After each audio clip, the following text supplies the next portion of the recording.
Week 3 is upon us, and the New York Giants need a win in the worst way. But standing in their way, the Cleveland Browns, and one of the best defenses, if not the best defense in the National Football League. How can this New York Giants team compare? What should they be looking out for? And should they be worried about that offense and a certain quarterback that seems to be finding his stretch? I am Coach Gene Clemens, and I have a giant issue. 3, 2, 1. Ladies and gentlemen, welcome to another edition of A Giant Issue. I am Coach Gene Clemens. Thank you for joining me. New York Giants on SI. That's where you find all your New York Giants news and information. Make sure you go and get it locked right over there. Go and check out my fantasy piece that I released this week. See all the people I think you should be playing, all the people that might, struggle this week. But what I really wanted to do was start off by talking about the Cleveland Browns and what I believe the Cleveland Browns bring to the table. First, if you haven't done so already, go ahead, hit that subscribe button. I don't ever want to forget that. Hit that subscribe button. If you're listening, right? If you're listening on Spotify or on Apple Podcasts, go ahead and leave like a comment. Leave a comment. Tell me what you think. I don't get enough comments on the audio side, and I know that you guys are listening, and we really, really appreciate it. The Cleveland Browns are confounding because a lot of people look at their offense and say, well, they're not a dynamic offense. And what I always say when people say things like that is they have the ability to be dynamic. So at any point in time in the proceedings, this team can become dynamic. And anytime you have a situation like that, you need to be concerned. You need to be aware of what that can look like, right? You never want to be caught off guard by a team simply because you just underestimated them or because you didn't really pay them the just due that they deserve, right? Whether it's a team, whether it's a certain group, right? Hey, those defensive backs are bad. Well, that's the day that those defensive backs decide, hey, we're pros too. We're going to step up to the plate and we're going to be better than what people believe we are. So you never want to get caught in that type of situation where you judge someone and your judgment clouds your ability to be able to see that they're not playing at that level that you thought they were playing at, right? So I look at this team, right? I look at this team, the Browns, and I say, wow, their offense doesn't seem to be, it doesn't seem to have the explosiveness of, say, like the Kansas City Chiefs offense or what the Miami Dolphins offense can be at the height of it. I think they have a bunch of pass catchers that are good, right? People thought at one point in time that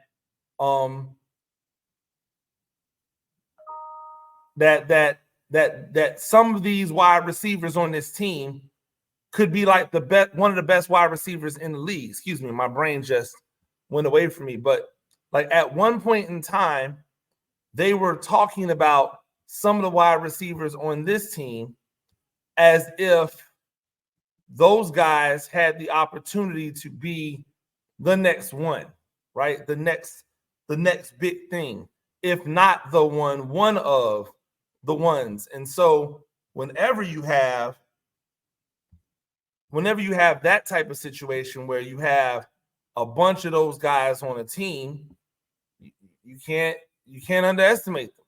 You can't discount them, right? You can't discount what they're able to do. They beat a Jaguars team 18-13. Doesn't sound sexy, does it? It doesn't sound like fly. But who cares what it sounds like? It just matters that there's a dub, right? It just matters that there's a dub. Jerry Jeudy, when Jerry Jeudy was drafted, people thought Jerry Jeudy was going to be a number one wide receiver. He is right now operating as wide receiver 3 on this team. Elijah Moore was a guy that at one point in time, a lot of people believed had the ability to be a number one wide receiver, right? They thought that he could ascend to that when he started with the Jets. It never happened for him. After that rookie year where 500 plus yards, 5 touchdowns in 11 games, people were like, oh, this dude is out of here. Never happened for him. But it didn't mean he wasn't a good wide receiver. It means that he just didn't ascend to being a number one receiver. But he's still been solid every single year. Last year, 59 receptions for 640 yards, 2 touchdowns. That's as a number 2. And then that doesn't even bring into account the number 1 guy who is off to a shaky start this year, Amari Cooper, who in his career has flirted with the idea of being the best wide receiver in the game. His first year in the league, 72 receptions, over 1,000 yards, 6 touchdowns. His second year in the league, 83 receptions, over 1,100 yards, 5 touchdowns. Then he had some falling out, right? It was a train wreck over in Oakland, right? So he was there. In 2018, he gets traded halfway through the season, I believe. The trade deadline goes to Dallas, and in 9 games puts up 53 receptions, 725 yards, and 6 touchdowns in 9 games, right? Goes on to have back-to-back years of over 1,100 yards. Then CeeDee Lamb shows up. He takes some dips, 68 receptions, 800 yards, but still 8 touchdowns. He goes to Cleveland, and it's 1,100 yards in 2022. It's 1,250 in 2023. These guys are not for play. These guys, that threesome is as good of a threesome as you're going to find in the National Football League when it comes to pass receiving wide receivers. That threesome can stand up to anyone. Those 3 guys could stand up to anybody. Does not matter who they are, right? And when you understand that, when you know that those 3 guys can stand up to anybody, you got to say, hey, these defensive backs have to be on top of their game. Here's the problem. They have to also worry about a run game that has Jerome Ford, Deontay Foreman that are there, right, getting the majority of the carries. But that also has a Deshaun Watson whose ability to run opens up lanes. He has to be accounted for. And as he continues to get more and more comfortable being back out there, he becomes more and more a factor. Now, Deshaun Watson is not the guy who you're out here calling design runs for. He's more of the guy that when things break down offensively, he can make something happen. So I don't think the need is to worry about design runs, but you have to be aware of his ability to run when he's handing the ball off. Where you really have to account for him is in the pass game, right? And that might work out well for the Giants because they play a lot of zone. There's not a lot of times where he's going to be able to just take off and run. But if you had problems corralling Jaden Daniels as far as not letting him get out of the pocket and run, then you might have some issues with Deshaun Watson, right?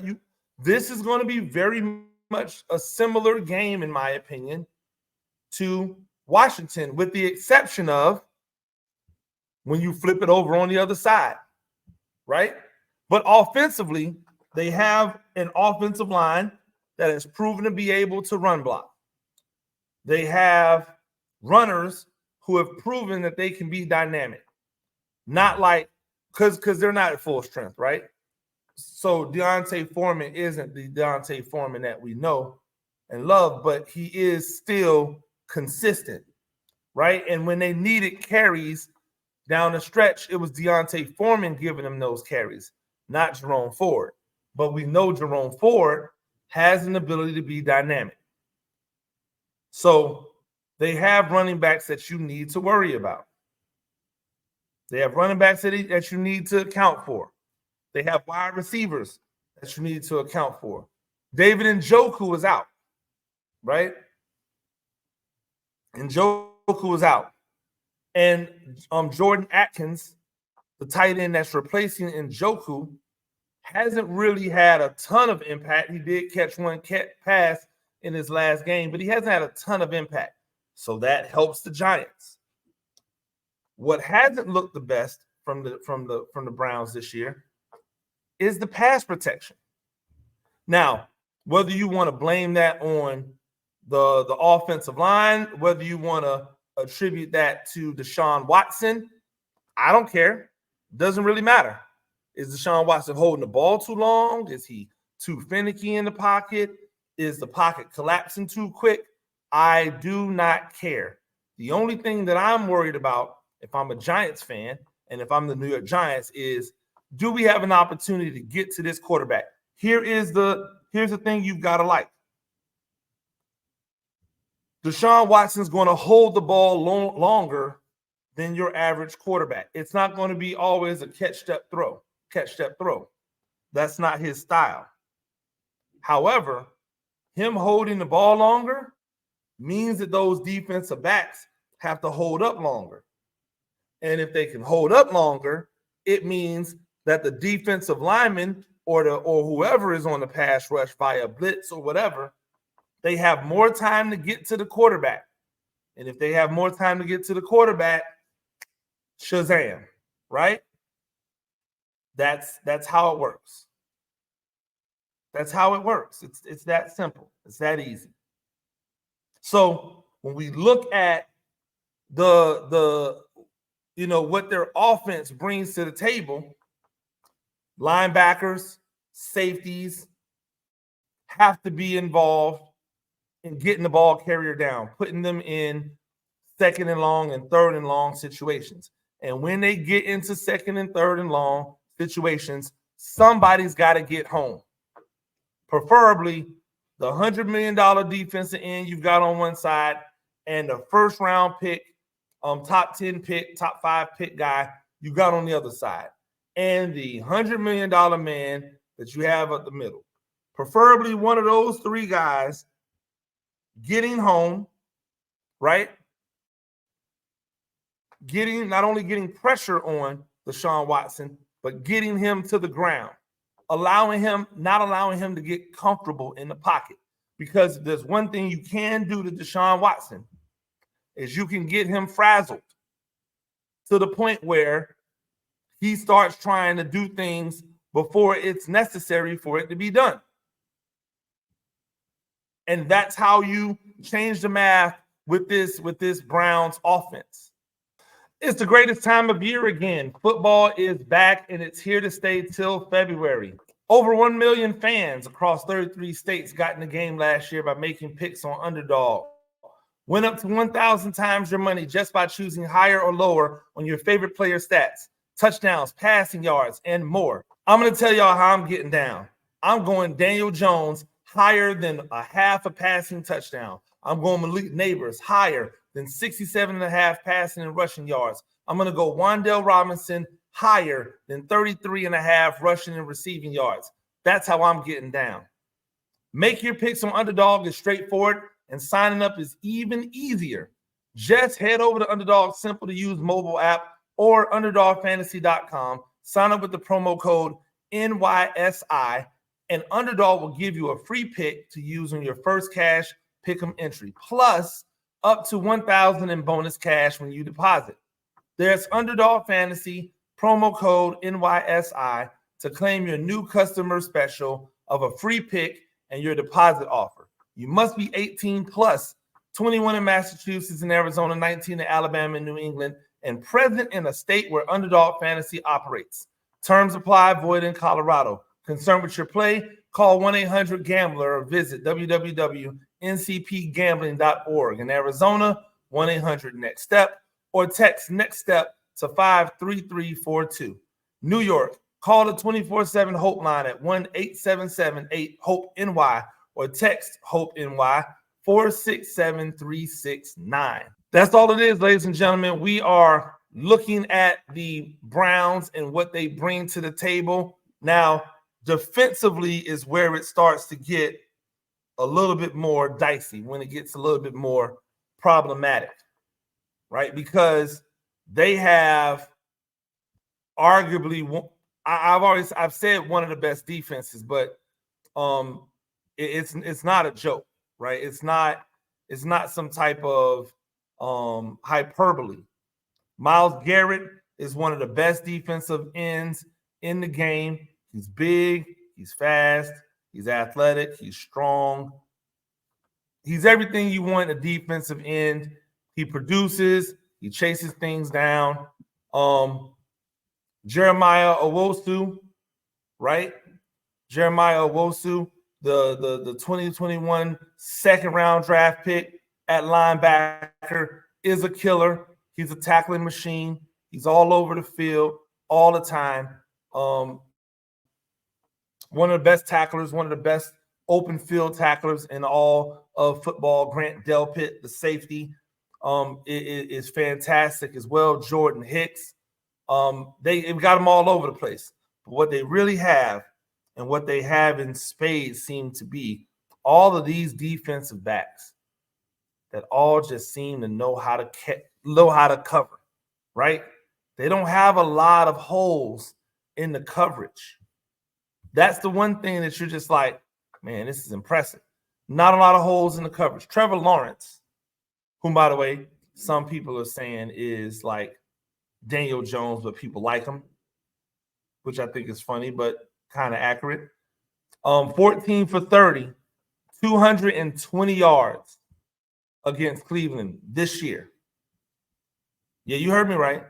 14 for 30, 220 yards. They paid him $50 million a year.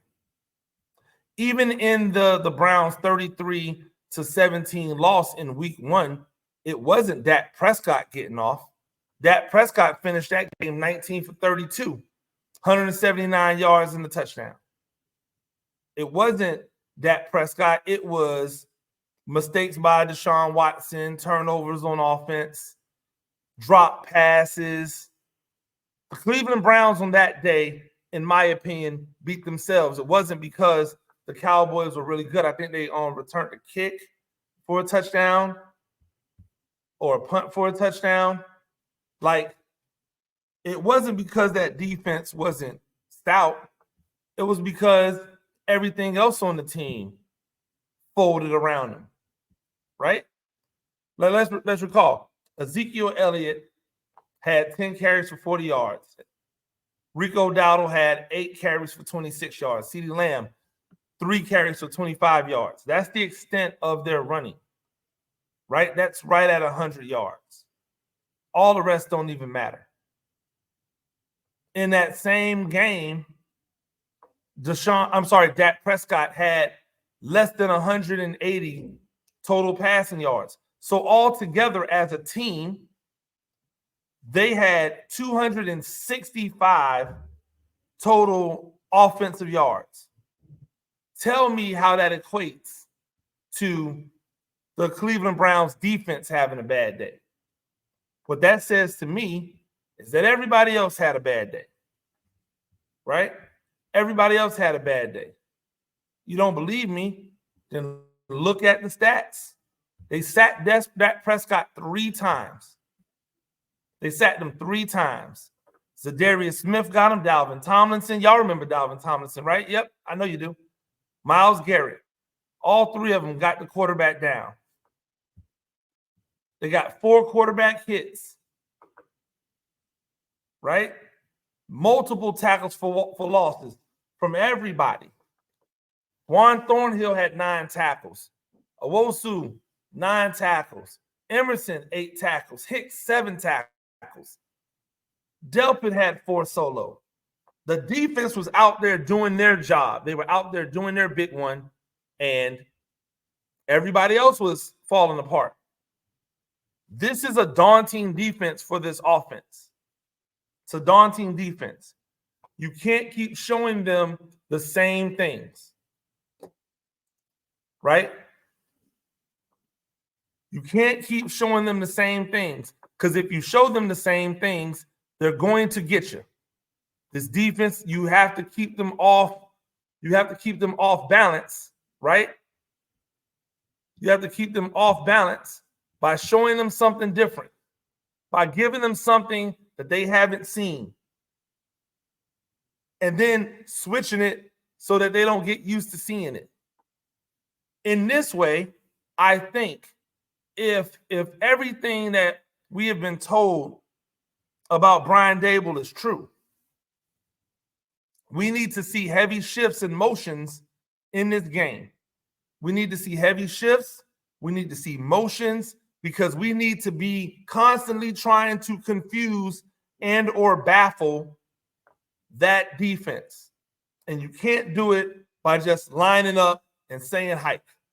This is going to be the task for the offensive line, to see where they really are, right? We've gotten some, we got some looks. They look decent versus Minnesota, right? They look decent. Quarterback didn't look decent in the pocket. They gave up sacks. Against Washington, they looked good. Quarterback maneuvered around the pocket well. They didn't give up sacks. This is just going to come down to how good can Jermaine Illuminor be? Because they're not going to line Myles Garrett up on Andrew Thomas's side and tell him to just go. That doesn't make any sense. I spoke to J.J. Watt last year at the Super Bowl, and J.J. Watt said that, yeah, of course you want to go best versus best, but if there is a strategic advantage, my job is to get to the quarterback. So I want the easiest matchup possible in order to get me to the quarterback. That's not going to be going up against Andrew Thomas. Why would you waste Myles Garrett going up against Andrew Thomas all day? So you know what he's going to do? He's going to line up against Jermaine Illuminor. And this is going to go a long way into showing how good Jermaine Illuminor can be. Please, after this game, right? If he stands up, hey, sing the praises. I'm going to come on here and say, I was wrong. He stood up against one of the best in the business, held him down. Now, he's going to have a short week, and he's going to have to do it again because, you know, they got Dallas coming. But you get what I'm saying. He held up. But if he comes in and struggles, I don't want to hear, well, it's Myles Garrett. He's really good. No.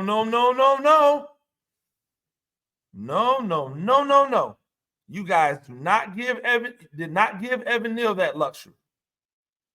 And so I want him held to the same standard, because you've been singing his praises since he got here. Even though he hasn't really been challenged, he hasn't done anything, right? I'll give him credit because he's part of the unit. But now it's his time. Now is the time for him to show that he is that dude. And if he does it, I'm coming in here loudly and proudly. I was wrong. That dude is the right tackle. He needs to be the right tackle going forward. And I've already said we need to find somewhere else for Evan Neal to play, but I digress. This is like above everything else, right? This is where the contest is. It's in the trenches. But for fun, right? Now we get to see Malik Nabers against one of the best defensive backfields in the business.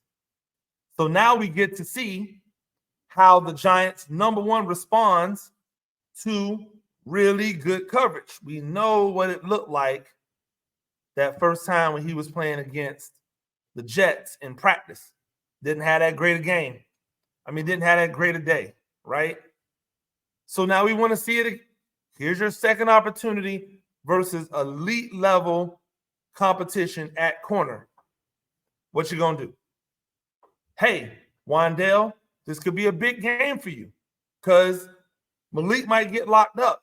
Can you step up and be the legitimate number 2? Will they try to get Darius Slayton more involved? Where have the tight ends been? They're on the field. They ain't catching passes.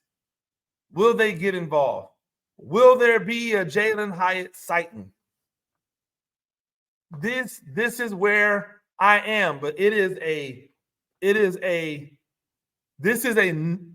a nut cutting time.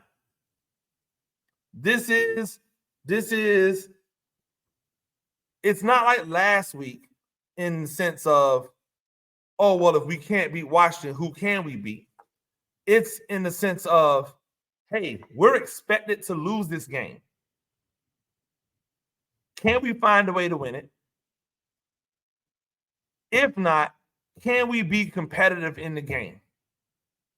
Can the guys that we believe are the better players on our team stack up against that team that has some of the better players in the league on it? Those are going to be the questions that need to be asked. Need to be answered. And if the answer is yes, it doesn't matter if the Giants start off 0-3. You have to feel good about the progression.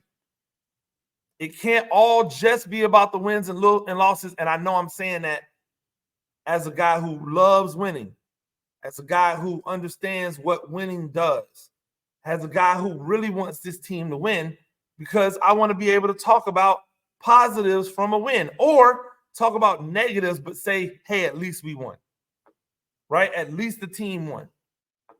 So that's what I'm looking for. That's what I'm hoping to see.